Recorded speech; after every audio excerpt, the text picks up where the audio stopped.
लक्ष्मीनाथसमारम्भाम् नादयामुनमध्यमाम् अस्मदाचार्यपर्यन्ताम् वन्दे गुरुपरम्पराम् यो नित्यमच्युतपदाम्बुजयुग्मयुग्म व्यामोहतस्थतितराणि तृणाय मेने अस्मद्गुरोर्भगवतोऽस्य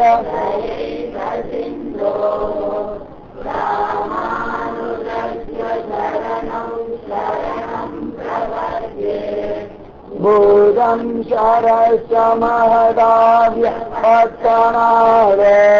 श्रीभक्तिसारकुलशेखर योगिवाः भक्ताङ्घ्रिरेणुपरकाल यतीन्द्रमेषाम् श्रीमत्पराङ्कुशमुनिं प्रणतोऽस्मि नित्यम् नाम संकीर्तनं यस्य सर्वपापप्रणाशनम् प्रणामो दुःखशमनः तं नमामि हरिं परम् वसुदेवसुतं देवं कंसचाणूरमर्दनम् देवकी परमानन्दं कृष्णं वन्दे जगद्गुरुम् जन्माद्यस्य यतोऽन्वयात् इतरतश्चात् स्वभिज्ञः स्वराट् तेने ब्रह्महृदायादिकवये मुह्यन्ति यत्सूरयः तेजो वारिमृदां यथा हिमयो यत्र सर्गो मृषाम् दाम्ना स्वेन सदा निरस्तकुहकम् सत्यं परं धीमहि धर्मप्रोजितकैतवोऽत्र परमो निर्मत्सराणां सदाम् मत्र वस्तु शिवदं तापत्रयोन्मूलनम्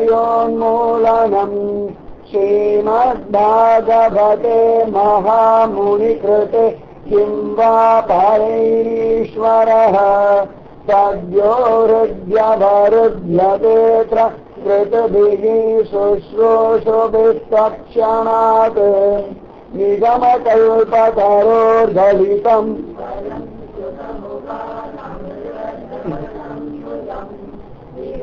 भागवतं रसमालयम् मुहुरहो रसिका भुवि भावुकाः यं प्रव्रजन्तमनुपेदमपेदकृत्यं द्वैपायनो विरहकातर आजुहाव पुत्रेति तन्मयतया तरवो अभिनेदुस्तं सर्वभूतहृदयं मुनिमानतोऽस्मि यस्वानुभावम् अखिल श्रुतिसारमेकम्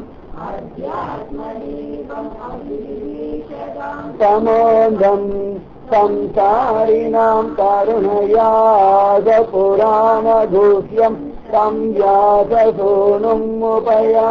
गुरुं मुनीनां नारायणं नमस्कृत्य नरं चैव नरोत्तमम् देवीं सरस्वतीं व्यासं ततो जयमुदीरयेत् नाम संकीर्तनम्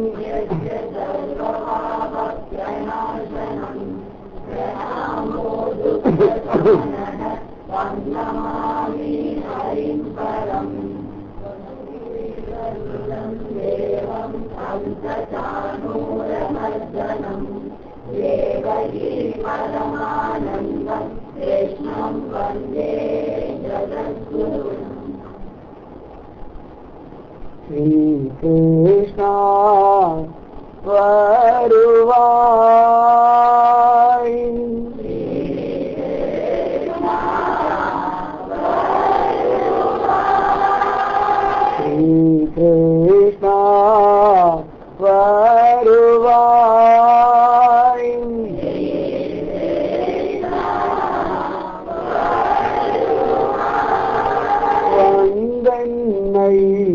ஆளுவாய்.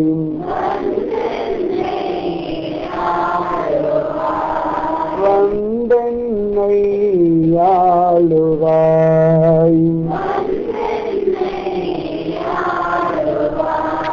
ஸ்ரீ கிருஷ்ணா வருவாய்.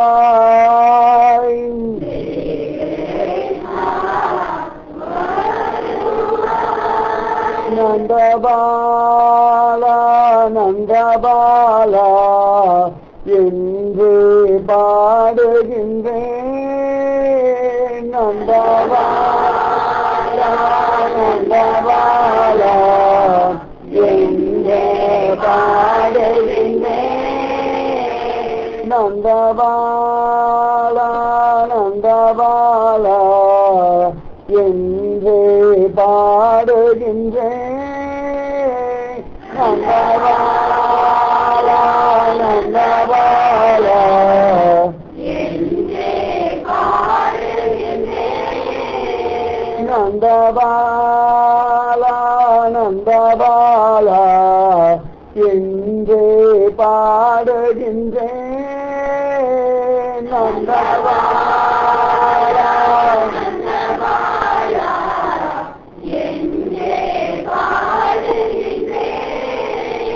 நந்தபாலா நந்தபாலா நந்தபாலா என்று பாடுகின்றேன்.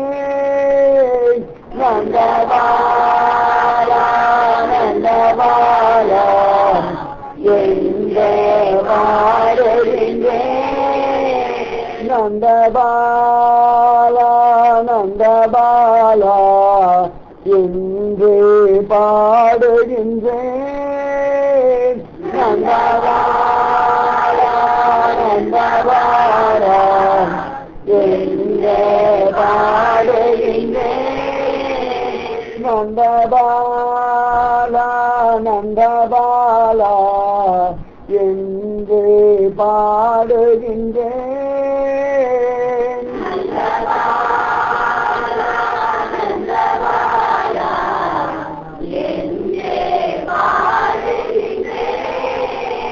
வேதநாத ரூப வடிவாகி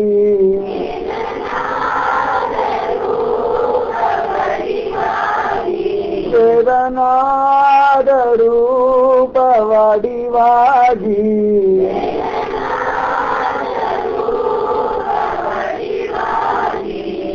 வந்தென்னை ஆளுவாய். வந்து அருளுவாய். ஸ்ரீ கிருஷ்ணா வருவாய். வந்தென்னை ஆளுவாய். நந்தபாலா நந்தபாலா என்று பாடுகின்றேன். நந்தபாலா நந்தபாலா என்று பாடுகின்றேன். நந்தபாலா நந்தபாலா என்று பாடுகின்றேன். நந்தபாலா நந்தபாலா என்று பாடுகின்றேன். வேதநாத ரூப வடிவாகி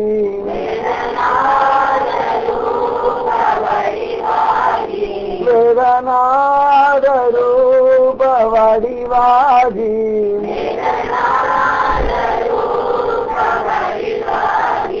வேதநாத ரூப வடிவாகி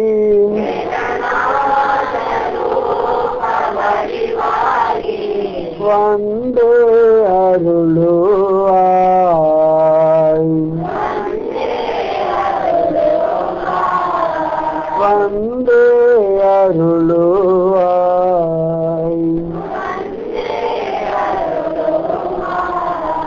ஸ்ரீ கிருஷ்ணா வருவாய்.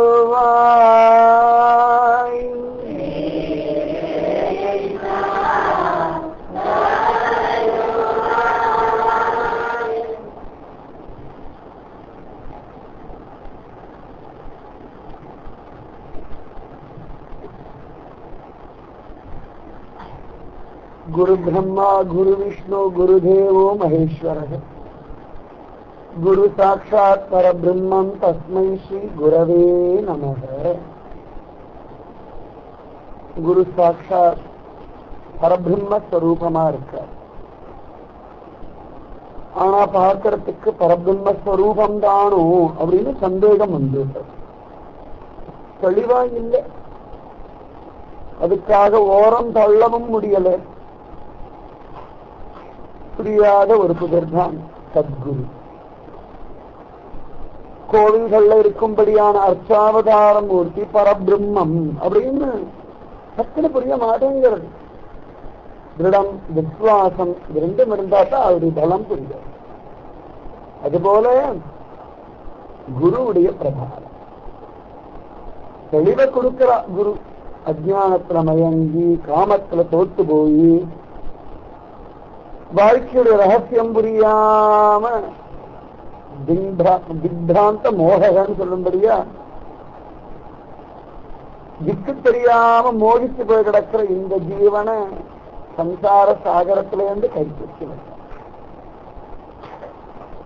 நிஜமாவே சம்சார சாகரம் பயங்கரமா இருக்கு, புரியல.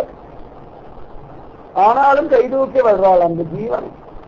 அதிவிசேஷமா அத்புதமா ஆச்சரியமா கைப்பற்றது. அத்தாவசத்தி சத்குரு பிரபாவம். பரிசுத்த மகாராஜாவே அப்படிதான் கைதூக்கி விடுறாராம் பிரம்ம மகரிஷி. பார்த்தோம்னா பரிசுத்த மகாராஜாவை பார்க்க வரவா எல்லாம் பரிசுத்துடைய குணங்கள், அவனுடைய பெருமைகள், கீர்த்திகள் இதெல்லாம் தான் பேசுறாளாம். அவனும் கேட்டுருக்கான், சிரிச்சுட்டு இருந்தான், ஏதோ அவளுக்கு சகாயம் பண்ண. ஆனா தன் ஆத்மாவுக்கு வேண்டியதான சகாயம் பண்ணிக்கல. பெரியேன் பாலகனாய் பல தீமைகள் செய்துவிட்டேன், பெரியேன் ஆயினரின் விரைக்கே உழைத்து ஏழையானேன்னு ஜென்மாவை எடுத்தான். பாவம் குழந்தை, நல்லவன் தான், உத்தமன் தான், கர்ப்பத்திலே பகவானை பார்த்தவன் தான். ஆனாலும் மனுஷ சரீரத்தில் இருக்கிற காரணத்தினால கோடி கோடி கர்மாக்கள் பண்ணிட்டு தானே இருக்க வேண்டியிருக்கு. கர்மாவிட முடியலையே. அப்பாடா அப்படின்னு விஸ்ராந்தியா ஒரு நாள் இருக்க முடியறதில்ல. மரணம் வரைக்கும் ஏதோ காரியம் பண்ணிட்டுதான் ஆகணும். மரணமே ஒரு காரியம் ஆயிடுற சமயத்துல பார்த்தோம்னா அப்பாடா மரணம் வந்துடுதே அப்படின்னு நிம்மதியா போக முடியறது இல்லையா. திரும்பி அடுத்த கர்மா, வேற சரீரம், புது கர்மா, அப்படிதான் போயிட்டு இருக்கு. அதனால இப்படிப்பட்டவனான லோகத்துல அவனுக்கு ஹிதம் பண்ணணும்னு நினைச்சுட்டாராம் பிரம்ம மகரிஷி. அவன் எல்லாத்தையும் விட்டுட்டான். இனிமேல் என்னுடைய பலத்தை நம்பி ஒரு பிரயோஜனம் இல்லை, என் பலத்தை விட்டுட்டேன். இனிமேல் யாராவது பார்த்து எனக்கு கிருப பண்ணாலொழிய எனக்கு நல்ல கதி. என்னுடையதான புண்ணியம், நான் சம்பாதித்த தனங்கள், என்னிடத்துல இருக்கும்படியான தனம், நான் வாழ்க்கையில பண்ண புண்ணியங்கள் எதுவும் பெருசா எனக்கு இப்ப சகாயம் பண்ண போறது இல்லை. இந்த 7 நாள்ல என் ஆத்மாவுக்கு ஹிதம் யாரும் தர முடியாது. பந்துக்கள் எல்லாம் வேடிக்கை பார்ப்பா, அவ்வளவுதான். உச்சு கொட்டு அச்சோ அப்படியா, அச்சோ நிஜமாவா சொல்லு, உங்களுக்கா அப்படி வரணும் அப்படின்னு. என்னமோ வேற யாருக்குமே வராது, அவளுக்கு வந்துட்டா மாதிரி ஒரு பேச்சு பேச்சு எல்லாருக்கும் 7 மாற்றி மாற்றி வந்துட்டுதான். எல்லாம் உச்சு கொட்டுவா. நம்முடையதான அகம்பாவத்தை, சுய பச்சாதபத்தை இன்னும் விருத்தி பண்ணிட்டு போயிடும். ஆமாமா, இந்த மாதிரி யாருமே கஷ்டப்படல, இப்படிதான் எல்லாருக்குமே ஒரு அபிப்பிராயம் இருக்கு. ஆனா சத்குரு சொல்ல உன்னை விட கஷ்டப்பட்டவன் நிறைய பேர் இருக்கு, அப்படிதான் சொல்லுவேன். பார்த்தோம்னா மகாபாரதத்தை காண கிடைக்கிறது. தர்மர் வனவாசத்துக்கு போற, கூடவே அவருடைய குருவும் வர. இவ்வளவு கஷ்டப்பட்டவா யாராவது உண்டா? இந்த மாதிரி யாரும் கஷ்டப்பட்டது இல்லைன்னு தர்மர். அப்பதான் ஸ்ரீராமனுடைய சரித்திரம், நலதமயனுடைய சரித்திரம் எல்லாம் சொல்றார். நீ கஷ்டப்படலாம் ஒண்ணுமே கிடையாதுரா, ஹரிச்சந்திரன்லாம் படாத பாடுபட்டிருக்காண்டா. போல உனக்காவது நிம்மதி கூட சகாயம் பண்றதுக்கு அண்ணா தம்பி இருக்கா, மனைவி இருக்கா, சந்தோஷப்பட்டு போடாதால. என்னமோ நீதான் கஷ்டப்பட நினைக்காத. உலகத்துல கஷ்டம்ன்றது சுபாவமான ஒண்ணு, பெரிய விஷயம் இல்ல. போராடணும், ஜெயிக்கணும் அப்படின்னு சொல்லி நீ ஒண்ணுமே கஷ்டமே படலேன்னு தர்மருக்கு புரிய வச்சுட்டாராம். குருவுடைய பிரபாவம் இதுதான். இந்த கஷ்டம்னு போய் சொன்னா அச்சோ அப்படின்னு உச்சு கொட்ட கதையே கிடையாது. 4 திட்டு ஜோரா வாங்கும். என்னடா அது கஷ்டம்னு அவர் முன்னாடி போய் நின்னா இன்னும் நன்னா திட்டுறாரு. அந்த திட்டுலயே அந்த துக்கம் மறந்து விடாது. ஒண்ணு இருக்கு, இந்த திட்டு திட்டு தொலைறாரு, அநியாயமா இருக்கு. இந்த பாரத்துல எந்த பாரம் அழுத்தரோ அந்த பாரம் காணாம போயிடும். இப்படி திட்டிக்கால இப்படி திட்டிக்கால என்ன போய் திட்டிக்கால ஏன் திட்டினா கடைசியில எதை பெருசா வச்சுக்கணும் சின்னதா போயிடும். ஏதாவது ஒரு ரகசியம் இருக்கு, தத்துவார்த்த ரகசியங்கள் மாதிரி குரு ரகசியம். ஏன்னா எதுவுமே கஷ்டம் இல்லை, எதுவுமே பெருசு இல்லை, எதுவுமே சின்னது இல்லை. அந்த மாதிரி பரிசுத்த மகாராஜாவே பிடிச்சு உட்கார வச்சுட்டு ஜோரா சொல்றார் பாகவதம், கிருஷ்ண வைபவத்தை சொல்றார். பயல உட்காரு கேளு, இப்போதைக்கு ஒன்னால பண்ண முடிஞ்ச காரியம் கேட்கறது ஒண்ணுதான். ஏன்னா ஏனால மரணம்னு தெரிஞ்சு வருது. நமக்கு கேட்டுட்டு எப்படின்னு சும்மா இருக்கவே முடியாது. ஏதான விஷயம் கேட்டு பார்த்துட்டோம்னா போச்சு. அது எதுவா வேணா இருக்கட்டும், அது சமையல் பண்றதா இருக்கட்டும், ஏதோ ஒண்ணு இருக்கட்டும், இல்லாட்டி ஆரம்பத்துல வம்பா இருக்கட்டும், அடுத்த வாரம் சொல்லலாம் தலைவடிச்சு விடணும், நிறைய உண்டு. நமக்கு நிறைய விஷயங்கள் உண்டு. கேட்ட உடனே அதுக்கு வந்து மனசுல வச்சு இப்படி குழப்பிக்கணும். அப்பதான் நமக்கு அதாடா எனக்கு திருப்தி கிடையாது. மனசு தெளிவா இருந்தா நமக்கு பிடிக்கவே பிடிக்காது. மனசு தெளிவா இருந்தாச்சு ரொம்ப தெளிவா இருக்கு, பயம் வந்துடுறது. சத்தியமா சொல்ல மனசு குழம்பி பயந்து நடுங்கிண்டு ஓன்னு அழுதுன்னு இருந்தா அப்பாடா நம்ம சரியான பாதையை போயிட்டு நமக்கே ஒரு அபிப்பிராயம். தெளிவா இருந்துட்டோம்னா ஒழுங்கா இல்லையோ, இன்னைக்கே மனசு குழம்பவே இல்லை, இன்னைக்கே அந்த விஷயத்துல பயமே வரல, இந்த விஷயத்த கொஞ்சம் கூட நம்ம அசரவே இல்லையோன்னு ஒரு பயம் வந்துடும். சத்தியமா ஏன்னா சின்ன வயசுல இப்படி பழகி போயிட்டோம். அந்த மாதிரி வாழ்ந்துட்டு கிடக்கிற ஒரு முட்டாள் கூட்டம், அஜக்கூட்டம். இந்த அஜக்கூட்டத்திலேருந்து வெள்ளம் எடுக்கிறாராம், அவ்வளவு அழகாக எடுக்கிறார். பகவத் விஷயத்தை சொல்லி எடுக்கிறார். இப்ப ஒண்ணும் பண்ண முடியாது. ஒரு வாரமா அழகா உட்காந்து சொல்றத மட்டும் கேட்டா போதும். அதெல்லாம் சவணம் பண்ணு, அப்புறம் அதையே உள்ளுக்குள்ள கீர்த்தனம் பண்ணு, அப்புறம் அதையே ஸ்மரணம் பண்ணு. சவணம் கீர்த்தனம் விஷ்ணோஹோ ஸ்மரணம் பாத சேவனம் அர்ச்சனம் பந்தனம் தாசியம் சக்கியம் ஆத்ம நிவேதனம். குழந்தை சொல்லிட்டானே அது மாதிரி பண்ணுடா சொல்லிட்டு இருக்கார். ஒவ்வொன்னா சொல்ற பார்த்து பார்த்து பார்த்து இதுக்கு என்ன காரணம் பிரகல்லாத சரித்திரம் சொல்லிட்டார். சிங்கவேல் குன்றமே போழ்ந்த புனிதனிடம் என்பதற்காக சொல்ல சொல்லுகிறாள். போழ்ந்த புனிதனிடம் சிங்கவேல் குன்றமே என்னைக்கு கிழிச்சு போட்ட அந்த புனிதன் இருக்கும்படியான இடம் எங்க தெரியுமா இருக்கு? சிங்கவேல் குன்றன ஹோபிலம்னு சொன்ன சிங்கவேல் குன்றம் அழகா அனுபவிச்சு சொல்றார் திருமஞ்சியாயிடம். அந்த மாதிரி ஆச்சரியமா நரசிம்ம அவதார வித்தாந்தம் பிரகல்லாத பக்தி நவவித பக்தி. அதற்கு நவவித பக்தின்னு ஒரு கான்செப்ட் எல்லாரும் தெரியாம இருந்துச்சு. பிரகல்லாதன் குழந்தை சொன்னானோ நவவித பக்தி சவனம் கீர்த்தனம் எல்லாம் தெரிஞ்சு அதெல்லாம் ரொம்ப சமத்தா கேட்டா கண்கள்ல ஆனந்த பாசம். அது யாரையும் தள்ளுறது இல்லை. அசுரனா இருந்தாலும் ஏத்துக்கிறான், அசுர பிள்ளையா இருந்தாலும் ஸ்வீகரிச்சுக்கிறான். பக்தி ஒண்ணுதான் பிராதான்யமா பார்க்கிறான். புரிஞ்சு எடுத்து ஆனந்தமா கேட்டு இருக்கான். நிறைய மன்மந்திரங்கள் எல்லாம் சொல்லுங்களே. இந்த ஹரி நிறைய மன்மந்திரத்துல விதவிதமான அவதாரங்கள் எடுத்திருக்கான், விதவிதமான லீலைகள் பண்ணிருக்கான், ஆச்சரியமான அற்புதமான விஷயங்கள் எல்லாம் பண்ணிருக்கான்னு சொல்றாள். அதெல்லாம் சொல்லுங்களே விஸ்தாரமா கேட்டுட்டான். உடனே அகாசுக பிரம்ம மகரிஷி ஒவ்வொரு மன்மந்திரமா சொல்லி பகவான் என்னென்ன லீலைகள் பண்ணா, எப்படி பக்தர்களை ரட்சிச்சான். சாத்தான பரிசுத்த அசுராளா இருந்தா மட்டும்தான் பகவான் அடைய முடியுமா? மிருகமா இருந்தாலும் அடையாண்டா குழந்தை. ஒரு மிருகம் அடைஞ்சது கஜராஜன். ஆச்சரியமான விருத்தாந்தம். ஒரு யானை பக்தி பண்ண கதை. அதுதான் பாரத பூமி. மனுஷாதான்னு கிடையாது, மிருகங்கள் கூட பக்தி பண்ண. ஏன்னு கேட்டா ஆத்மா ஸ்வயம் பாபத்துல மிருகமான விஷயம் வேற, சாபத்தினால மிருகமான விஷயம் வேற. அந்த மாதிரி ஒரு கஜராஜன் கஜேந்திரன் மந்தாடி ஆனந்தமா திரிகூட பர்வதத்தோடு அலைஞ்சிட்டு கிடக்கிறான். நிறைய பத்தினிகள், நிறைய குழந்தைகள். இவன் சொல்றது எல்லாரும் கேட்கிறா. இவன் மேல எல்லாருக்கும் ஒரு மரியாதை, சுத்தம் அப்படி வாழ்க்கை போயிட்டு ஆனந்தமா குதூகலமா. இதை பத்தி கவலை இல்லை. ஜோரா ஒரு நாள் தன் யானைகளோட கூடிண்டு கோடையுடைய வெப்பம் தாங்காம சரசல இறங்கி விளையாடலாம் அப்படின்னு தன் கூட்டத்தோட வந்துடு. ஆனந்தமா மனைவி மேலாம் ஜலத்தை அடிச்சுண்டு குழந்தைகள் மேல ஜலத்தை வீசி இப்படி விளையாடிட்டு ஜலக்கீட பண்ணிட்டு துர்மத சொல்ற சிகபிர மகர்ஷி. துர்மதம் பிடிச்சு கிடக்கு இந்த கஜராஜனுக்கு. அதனாலதான் பின்னாடி விதியுடைய ஸ்திதி தெரியாம விளையாடுறதுக்கு பைத்தியம். அது துர்மத வாழ்க்கையோட ஸ்திதி தெரியாம என்னமோ ஓடிந்து கிடக்கிறோம்ல அப்படின்னு. இந்த மாதிரி விதி என்னன்னு தெரியலையா, தன்னுடைய ஸ்திதி என்னன்னு புரியலையா, ஜோரா விளையாடிட்டு இருக்கிறான். யாரு என்ன பண்ண போறா? எவ்வளவு ஆனந்தமா இருக்கேன், எவ்வளவு சத்தியமா இருக்கேன், என்னுடைய கிடைக்கிறது யாரு இருக்கான்னு துர்மதனா இருந்திருந்தா. அதாடா என்ன மாதிரி உலகத்துல யாரும் வாழ்க்கை அனுபவிக்கிறவா இல்ல. என்ன மாதிரி எல்லாரும் எனக்கு சகாயம் பண்ற மாதிரி உலகத்தை அவர் யாருக்கு பண்றா அப்படின்னா ஒரு துர்மதம் இருந்துதான் இந்த கஜேந்திரனுக்கு சரியான ஜோரா விளையாடிட்டு இருந்தது. எல்லாரும் குதூகலமா சிரிச்சுண்டு இவனை குஷிப்படுத்திண்டு நம்ம தலைவனாச்சு இவனுடைய சகாயம் நமக்கு அவசியமாச்சு எல்லாரும் இவனை குஷிப்படுத்திட்டு இருக்கா, இவனும் அடுத்த வாழை குஷிப்படுத்திட்டு இருக்கான். கஜேந்திரன்றது யானை ஜோரா விளையாடிட்டு கிடக்கிறான். என்னமோ தெரியல தெய்வாதீனமா ஒரு முதல்ல அவனுடைய காலை பிடிச்சு அத்தனை படத்துல அத்தனை யானைகள் விளையாடிட்டு இருக்கு. பெண் யானை, ஆண் யானை, குட்டி யானை, நிறைய பந்துக்கள் கூட்டமா விளையாடிட்டு இருக்கான். தெய்வத்தினால தூண்டப்பட்ட ஒரு முதல்ல இவன் காலை மட்டும் சரியா பிடிச்சு ஜம்முன்னு பிடிச்சு முதல்ல அது காலை பிடிச்சு எடுத்து பார்த்தா ஏதோ காலை பிடிக்கிறதே பார்த்துட்டான் முதல்ல தெரிஞ்சது. உடனே பரவாயில்ல நம்ம சமாளிச்சு விடலாம். ஏன்னா எடுத்த உடனே நமக்கு ஒரு கஷ்டம் வந்துடுதுன்னா அடுத்த வாழலாம் சொல்லாம எப்படியா நம்ம சமாளிக்கலாம் அப்படின்னு ஒரு தைரியம் உண்டு எல்லாருக்கும். அந்த மாதிரி இந்த கஜநாதன் அந்த எடுத்தவன அசந்து வேடப்படாது போராடலாம். முதல்ல தானே ஒரு உதச்சா விட்டுட போறது, இந்த காலை உதறினா விட்டுடாதா அப்படின்னு சொல்லி காலை அப்படி உதறினா உதறணும் நன்னா பிடிச்சிருக்கு. தாத்தா கொஞ்சம் வலி அதிகமா இருக்கு, இன்னும் நன்னா உதறணும் நன்னா பிடிக்கிறது. இவன் அதுல இருந்து விடுவிச்சுக்கிறதுக்கு எல்லா பிரயத்தனமும் பண்ணா அது இன்னும் நன்னா நன்னா நன்னா நன்னா பிடிக்கிறது.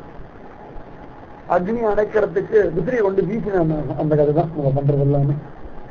துன்பத்தை சரி பண்ணிக்கிறோம்னு சொல்லி துன்பத்தை விருத்தி பண்ணிக்கிறோம். சரித்த வியாதிக்காக வைத்தியனிடத்துல போயிட்டு வியாதி சரி பண்ணிக்கிறோம், பேர் வழியும் மருந்து வாங்கினுட்டோம். அவன் இதெல்லாம் பண்ணாலே அதான் நிறைய பண்ணுவான். அவன் திட்டுன்னு திட்டுவான். மருந்து கொடுத்தா மட்டும் சரியா போகும் நான் சொல்லலை, இங்க இப்படிலாம் இருந்தா சரியா போகும்னு சொன்னா கேட்கலையே. இந்த மருந்து வேற சாப்பிட்டு பிரச்சனை பண்ணி தொலைச்சல அவன் ஜாஸ்தியா எடுக்கணுமா? அவனுக்கு ஒன்றும் புரியாது. மருந்து சாப்பிட்ட குறைய வேண்டாமா? புரிய மாட்டேங்கிறது. அந்த மாதிரி தெய்வாதீனமா அது பிடிச்சு விடுச்சு. தெய்வ அதீனம், தெய்வாதீனம்னா தெய்வ அதீனம், தெய்வத்துக்கு கட்டுப்பட்டு. தெய்வாதீனம் தெய்வாதீனம் அந்த எல்லாத்துக்கும் தெய்வாதீனம் சொல்ல மாட்டோம். நல்லதான் தெய்வாதீனமா நடந்தது, தெய்வாதீனமா சொல்லி போதேன் அப்படின்னு சொல்றோம். தெய்வாதீனம்னா எல்லாமே தெய்வாதீனம், தெய்வத்துக்கு கட்டுப்பட்டு தெய்வ அதீனம் அப்படிங்கிற அந்த மாதிரி தெய்வாதீனமா நன்னா பிடிச்சு விடுத்து. முதல்ல வலிக்கிறது குஷியா இருக்கிறவனுக்கு திடீர்னு ஒரு சின்ன கஷ்டம் வந்தா கூட ஏத்துக்க முடியும், மனசு உடஞ்சு போயிடும். போராடுறான், போராடி போராடி போராடி பார்த்தா கடைசியில கூட இருக்க சகா யானைகள் எல்லாம் கேட்டு என்னாச்சு ஏதாவது கஷ்டமா? ஆமா ஆமா ஒரு சின்ன முதல்ல பிடிச்சிருக்கு காலை உதறி உதறி பார்த்தேன், ஒண்ணும் நடக்க மாட்டேங்கிறது. அப்படியா? முதல்ல தானே கவலைப்படாத, உன்னை தூக்கி நாங்க வெளில இழுத்து போட்டுட்டோம்னா முதல்ல வெளில வந்து முதல்ல கரைக்கு வந்துடுத்துன்னா அதுக்கு பலம் கிடையாது, ஒன்னு இழுத்துடும். சரி இழுங்கும், அப்பாடா உனக்கு கொஞ்சம் தைரியம் வந்துடுத்தோம், பரவாயில்ல நம்ம பிரயோகம் தோத்து போயிடுச்சு. பந்துக்கள் இருக்காளே எல்லாரும் இழுக்கிறா. என்னமோ இதுல தெய்வாதீனமா அவளால இத்தனை யானைகள் சேர்ந்து ஒரே ஒரு யானையை இழுக்க முடியல. என்னன்னு தெரியல. சமயத்துல எதுவுமே பிரயோஜனம் பட மாட்டேங்கிறது, ஏன்னு தெரிய மாட்டேங்கிறது. மனசுட்டு இது பரவாயில்ல, இந்த பலத்தை கொண்டு சாதிச்சுடலாம், அந்த பலத்தை கொண்டு ஜெயிச்சுடலாம், இந்த புத்தி சாத்திரியத்தை கொண்டு மாத்திடலாம். ஆனா இன்னும் புரிய மாட்டேங்கிறது. ஏன் முடியல? ஒரு பெரிய கேள்வி இருந்துட்டு தான் இருக்கு. அந்த மாதிரி எல்லாம் முயற்சி பண்ணி பார்த்து முடியல. இதுவும் போராடுறது சரி பார்க்கலாம், கடைசி வரைக்கும் போராடலாமே. ஆச்சு 1000 வருஷம் துவந்த யுத்தம். நீ ஆனா நான், நீ ஆனா 1000 வருஷம்னா ஒரு யானை அப்படியே கரையிலேயே நின்று முதல்ல காலை பிடிச்சுட்டே இருக்கு. ஆகாரம் சாப்பிட முடியல, வெளில போக முடியல, காலில் வர வலி, அது முதல்ல பல்லுல எவ்வளவு பயங்கரமா இருக்கும். அதை கொண்டு கடிச்சதுன்னா எவ்வளவு கஷ்டமா இருக்கும். நல்லா கடிக்க ரத்தம் வேற ஒரு பக்கம் வழியறது. காரணம் முள்ளு குத்தி எடுத்தோம்னாலே வலிக்கும். இந்த முள்ள குத்திட்டே ஒரு நடந்தோம்னா ரொம்ப கஷ்டம். அது அப்படியே உள்ளுக்கு சொல்லுங்க. அந்த மாதிரி கஜராஜனுடைய காலம் நன்னா பிடிச்சிருக்கு.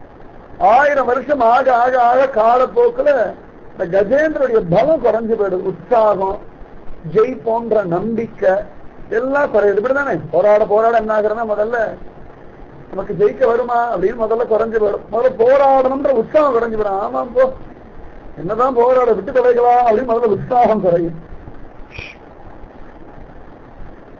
அந்த உற்சாகம் குறைஞ்சு போயிடுறது.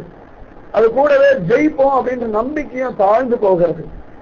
அதுக்கப்புறம் சரி போய் என்ன வேணா ஆயிட்டு போகணும் அப்படின்னு விட்டு கொடுத்துடுறோம். அந்த மாதிரி உற்சாக பலம், மனோபலம், சரீர பலம் எல்லாம் மனசு உற்சாகம் போயிடுறதுனால சரீரம் களைச்சு போயிடும். ஆமா போ என்ன ஆச்சு அப்படின்னு விட்டுடும்.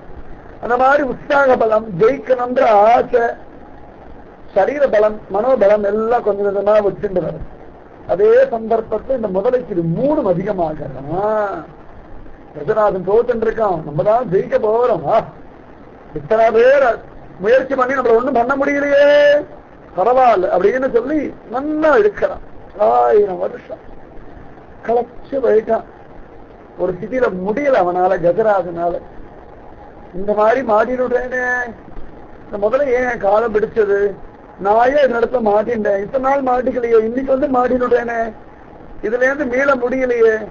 அப்ப ஏதோ தெய்வ சக்தி என்னை பிடிச்சு வச்சிருந்தேன், ஏதோ தெய்வாதீனமா தெய்வ சங்கல்பமா என்னுடைய பிராரத்தம் என்ன பிடிச்சிருக்கு. ஒரு யானைக்கு இப்படி தோணுமா அப்படின்னா அதனுடைய பிராரத்தம் அதுக்கு தோணிடுச்சு. எல்லாருக்கும் தோணாது, எல்லாத்துக்குமே தோணும். அதுதான் நம்ம கஷ்டப்படுறோமே அப்படின்னு தோணும். ஒரு சிங்கத்துக்கு ஆகாரம் கிடைக்கணும்னா நம்ம கஷ்டப்படுறோமே, ரசிக்கிறது கலப்பா இருக்கேன்னு தோணும். ஏன் ஆகாரம் கிடைக்கிறேன்னு தோணும், எப்படியோ ஆகாரத்தை தேடணும் அப்படின்னு தோணும். அதுக்கு மேல இதுக்கான காரணம் என்ன அப்படின்னு யோசனை பண்ணக்கூடிய சிந்தனா சக்தி கிடையாது. ஆகாரம் எங்கானு தேடும், அடிக்கும், சாப்பிடும். அவ்வாறு இன்னைக்கு ஆகாரம் கிடைச்சது என் பலம், அவ்வளவுதான் நினைக்கணும். இன்னைக்கு ஆகாரம் கிடைச்சது பகவத் கிட்ட அப்படின்னு தெரியாது. இன்னைக்கு ஆகாரம் கிடைக்கிற இது பகவத் சங்கல்பம், அது உணர முடியாது, மனுஷாலால உணர முடியும். ஓ இதுவா, இது நம்முடைய பிராரப்தம், தெய்வ அனுகிரகம் ரெண்டும் இருக்கு. சில காரியம் நடக்கலையா பிராரப்தம், சில காரியம் நடக்கிறதா தெய்வ அனுகிரகம். அப்படி பிரிச்சு பார்த்துக்கக்கூடிய ஒரு சக்தி மனுஷ சரீரத்துக்கு உண்டு. அப்படி இருந்தும் கூட பார்க்கலன்னா மிருகத்துக்கு சமானம், அப்படிதான் பெரியவா சொல்ற.